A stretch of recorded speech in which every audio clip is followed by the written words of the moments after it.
চলো দিকে ওইদিকে আমার এখানে যথেষ্ট আরে এখানটা ছবি তোলা যাবে না ওইদিকে ঠিক আছে সবাই বলো নাও হ্যাপি বার্থডে বলো সিজা ওটা ফু দাও ফুদে সিজা happy birthday to you happy birthday to you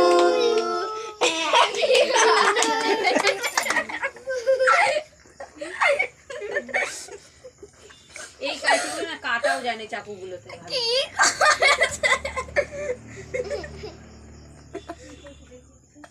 নে থাক আর কাটতে হবে না তুই দে খাইয়ে তোল দাও সিজাকে তারা আমি খাই দিচ্ছি তারা ও নিজে নিজে আগে কেক খেয়ে নিচ্ছে সবাই আ!